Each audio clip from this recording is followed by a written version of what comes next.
नमस्कार दोस्तों, wealth sky के एक और नए इंटरेस्टिंग वीडियो में आप सभी लोगों का स्वागत है। मेरा नाम है सुधीर और बात करेंगे इस वीडियो में हम निफ्टी एंड बैंक निफ्टी के बारे में। दोनों के चार्ट को अंडरस्टैंड करेंगे, समझने की कोशिश करेंगे। आज थोड़ी बहुत प्रॉफिट बुकिंग हमें ऊपर से देखने को मिली। एक गैप डाउन ओपनिंग के बाद पहले मार्केट रिकवर हुआ और फिर सेकेंड हाफ में क्लोजिंग के टाइम पे नीचे जाके ये क्लोज हुआ है। तो अभी जो हम पॉइंट समझने की कोशिश करेंगे, क्या मार्केट का यहाँ से ट्रेंड चेंज हो गया है, उसको हम अंडरस्टैंड करेंगे। प्लस कल निफ्टी की एक्सपायरी होने वाली है, उसको भी हम समझेंगे कि कहाँ पे हो सकती है। तो वीडियो को स्टार्ट करते हैं।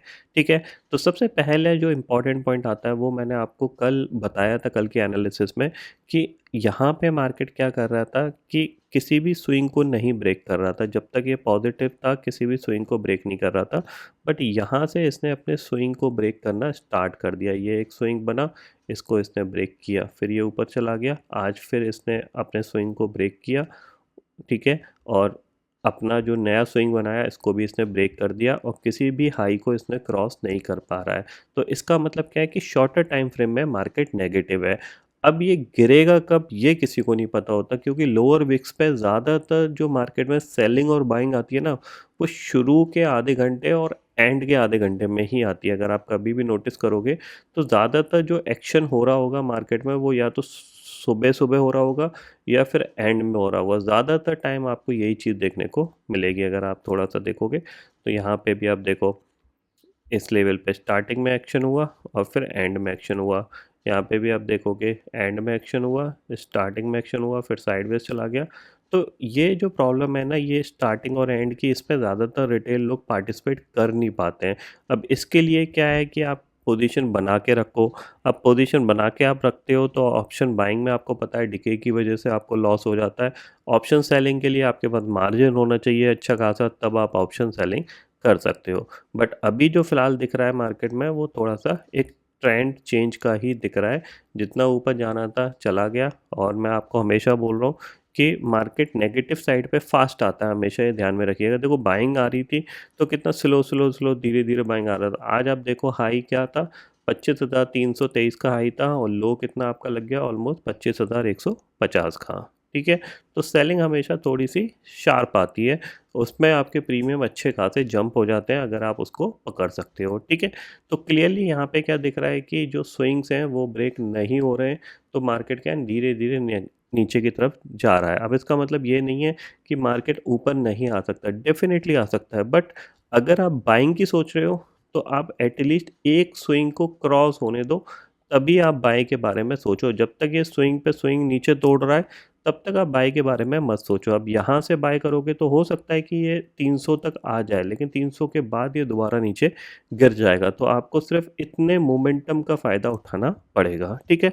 ये एक जनरल नॉलेज थी जिसको मैंने आपको शेयर किया है। अब कल क्या हो सकता है, तो देखो सिंपल सी चीज़ क्या है, मैंने आपको बताया है कि ये वीक और नेक्स्ट वीक बहुत ज़्यादा इंपॉर्टेंट है, क्योंकि इसमें बीएससी के सारे इंडेक्स की एक्सपायरी मंथली इस वीक में होगी और नेक्स्ट वीक में आपको निफ्टी के दिखाई देगी। तो अगर हम इस पर्टिकुलर सीरीज़ की बात करें जिसकी एक्सपायरी कल होने वाली है, इसमें क्लियरली दिख रहा है कि 25,300 की जो कॉल है वहाँ पे करीब करीब 2 करोड़ का ओपन इंटरेस्ट है, और 25,300 की जो पुट पे ओपन इंटरेस्ट बना था, एंड ऑफ द डे ये सारा शॉर्ट कवरिंग में कन्वर्ट होता हुआ लॉन्ग अनवाइंडिंग में कन्वर्ट होता हुआ दिखाई दे रहा है। आपको दिख रहा है काफ़ी तेज़ी से यहाँ पे जो पुट राइटर्स हैं पोजीशन को छोड़ते हुए दिखाई दे रहे हैं। ठीक है, अब 25,200 एक इम्पॉर्टेंट लेवल है, 25,200 के आसपास जाके इसकी एक्सपायरी हो सकती है अगर ग्लोबल मार्केट जैसे दिख रहे हैं वैसे ही क्लोज हो जाते हैं। इनमें कोई बड़ी गिरावट नहीं आती है, ये ध्यान में रखिएगा। ठीक है, क्योंकि एंड ऑफ द डे एक शार्प सेलिंग आई है तो थोड़ा सा यहाँ से पुल बैक आ सकता है 25,250 तक का। उसके बाद दोबारा से आपको सेलिंग देखने को मिल सकती है। तो आपके लिए सिंपल सा है कि आपको क्या करना है, आपको जितना हो सकता है कि इस लेवल के, इसके नियरेस्ट आपको थोड़ा-सा सेल का प्लान करना है। जितना हो सकता है इसके नियरेस्ट करो, मतलब 25,280 के जितना पास सेल करोगे उतना आपका छोटा स्टॉप लॉस होगा। 25,280 के आसपास सेल कर सकते हो और स्टॉप लॉस आप मान के चल सकते हो 25,325 का। ठीक है? और टारगेट यही रहेगा आपका, अगर ऊपर यहाँ कहीं मिलता है तो 25,200 के आसपास ये घूम के आ सकता है, ये ध्यान में रखिएगा। ठीक है? मोस्ट प्रोबेबली जो एक्सपायरी लग रही है वो यही लग रही है कि 25,200 के आसपास या फिर इसके नीचे भी हो सकती है, ध्यान में रखिएगा। ठीक है, बैंक निफ्टी की बात कर लेते हैं। तो बैंक निफ्टी में हमने आज सुबह एक शॉर्ट पोजीशन बनाई भी थी, ठीक है। बट ये साइडवेज जाने लग गया तो फिर हमने ज़्यादा देर उसको होल्ड नहीं किया और काट के हमने ऑलमोस्ट ब्रेक इवन पे ही उसको काट दिया था। उसके बाद एंड ऑफ द डे मैंने बताया ना, ये एंड ऑफ द डे की जो कहानी होती है ना, इसको आपको पकड़ने में बहुत मुश्किल आती है। मुश्किल इसलिए आती है क्योंकि आपको क्या पूरे दिन बैठना पड़ता है।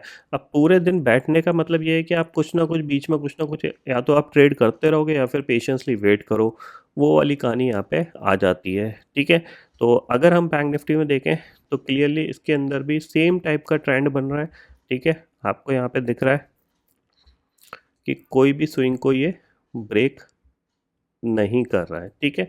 और लोअर साइड के स्विंग को ब्रेक करता जा रहा है। तो इसका मतलब क्या है, सिंपल चीज़ है, 55,600 के आसपास मिले डेफिनेटली इसको सेल करो। कल भी मैंने आपको यही बताया था कि 55,800 के ऊपर जब तक नहीं निकलता तब तक बाइंग के लिए नहीं है। जितना हो 55,600 के आसपास सेलिंग ही करना। तो 55,600 के आसपास ही हमने इसको सेल किया था, बट ये साइडवेज चला गया तो फिर हमने अपना सेल एग्जिट कर दिया था। ठीक है। अब प्रॉब्लम यहाँ पे क्या है कि अब मार्केट ऑलरेडी यहाँ पे कह सकते हो 300-400 पॉइंट तेजी से गिरा है, तो थोड़ा सा पुल बैक आ सकता है, ये ध्यान में रखिएगा। ठीक है। लोअर साइड पे कहाँ तक जा सकता है बैंक निफ्टी अगर देखा जाए तो आवरली चार्ट के हिसाब से यहाँ पे अगर अंडरस्टैंड करें तो कहीं ना कहीं जो दिख रहा है, ये एक इसने गैप छोड़ा था इसके बीच में, जब ये ऊपर आ रहा था तब ये गैप था। तो मोस्ट प्रॉब्ली ये धीरे धीरे धीरे धीरे बैंक निफ्टी की मंथली एक्सपायरी से पहले इस लेवल तक जाने की कोशिश करेगा। मतलब ये जो पूरा मूवमेंट है, इस मूवमेंट को ये डाइल्यूट करने की कोशिश करेगा धीरे धीरे। मतलब एक दिन की कहानी नहीं है, ये अगले 4-5 ट्रेडिंग सेशन, 6-7 ट्रेडिंग सेशन की कहानी है, ये ध्यान में रखिएगा। ठीक है। जब तक इस के ऊपर नहीं निकलता, 55,700 के ऊपर नहीं निकलता या 55,800 के ऊपर नहीं निकलता, तब तक हम कोई बाइंग के बारे में नहीं सोच रहे। आपको कोई भी नेगेटिव प्राइस एक्शन मिलता है या फिर अपॉर्चुनिटी दिख रही है, स्क्रीन पे मार्केट नीचे आ रहा है, तो आप सेलिंग ट्राई कर सकते हो, ये ध्यान में रखिएगा। मतलब सिंपल चीज़ है, आपको स्विंग मार्क करते हुए चलना है। अभी आपका जो स्विंग बन गया है वो 55,600 का बन गया, 620 का। ठीक है। तो जब तक 55,620 के ऊपर नहीं जा रहा, इसके क्लोज जाता है, तो डेफिनेटली आप सेलिंग का ट्राई करो, स्टॉप लॉस ये वाला लगा के चलना। ठीक है।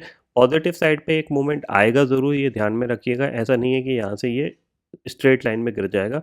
एक पुल बैक ज़रूर आएगा, वो पुल बैक डिसाइड करेगा कि मार्केट को ऊपर जाना है या नीचे जाना है। मतलब सिंपल सी चीज़ ये है कि जैसे ये इस तरीके से ऊपर गया है, अब ये नीचे आया है, तो एक पुल बैक आएगा। ये जो पुल बैक होगा, अगर इस पुल बैक ने इसका हाई ब्रेक कर देता है तो हम एक्सपेक्ट कर सकते हैं कि मार्केट ऊपर जा सकता है। बट ये पुल बैक आया और इसके बाद इसने दोबारा से लो लगाया, तो समझ लीजिएगा ये फिर रेडी है नीचे आने के लिए। तो ये ध्यान में रखना है। ठीक है। तो पुल बैक ज़रूर आएगा, पुल बैक का वेट करिए, उसके बाद जो सेलिंग आएगी वो थोड़ी सी और शार्प आएगी, ये चीज़ ध्यान में रखिएगा। अब कल निफ्टी की एक्सपायरी है, ऊपर से नीचे आया, तो मोस्ट प्रॉब्ली ये थोड़ा सा पुल बैक दिखा के फिर यहीं कहीं क्लोज देने की कोशिश कर सकता है, अगर ग्लोबल मार्केट में कोई बहुत बड़ी नेगेटिविटी नहीं होती है। तो उस केस में 25,200, 220, 230 या फिर 25,200 के नीचे, मतलब कोशिश यही होगी कि 25,200 के आसपास ही इसको क्लोज कराया जाए। ये क्योंकि यहीं पे सबको ठीक-ठाक सा प्रॉफ़िट मिल जाएगा ऑप्शन सेलर को, तो वो ये कोशिश ज़रूर करेंगे। ठीक है। बाकी ग्लोबल मार्केट मैंने ऑलरेडी बता दिया, करेंटली 100 पॉइंट डाउ फ्यूचर नेगेटिव है और नैस्डैक फ्यूचर भी बात करें तो 61 पॉइंट नेगेटिव दिख रहा है। ठीक है। बाकी अगर आपके पास स्टॉकों का अकाउंट नहीं है तो ओपन करा लीजिए, क्योंकि यहाँ पे जो चार्जेस लगते हैं वो बहुत कम लगते हैं, जो कि आपको हेल्प करते हैं टू गेट द प्रॉफिटेबिलिटी। ठीक है। तो इस पे भी आप थोड़ा सा नज़र रख लो एक बार, यहाँ पे इस पे प्राइसिंग पे जाके। तो 1299 पर मंथ के हिसाब से के बाद आपको ₹3 पर ऑर्डर के हिसाब से आप ट्रेड कर सकते हो। डिस्क्रिप्शन में लिंक दिया हुआ है, आप जाके अकाउंट ओपन करा सकते हो। ठीक है। तो फिलहाल दोस्तों इस वीडियो में इतना ही है। आई होप ये वीडियो आपको पसंद आएगा। वीडियो पसंद आता हो तो लाइक और शेयर ज़रूर करिएगा और चैनल को जो सब्सक्राइब कर लीजिए, क्योंकि मैं सुधीर लेके आता रहूँगा हर दिन आपके लिए नए नए वीडियो। इसी के साथ शुक्रिया दोस्तों। जय हिंद।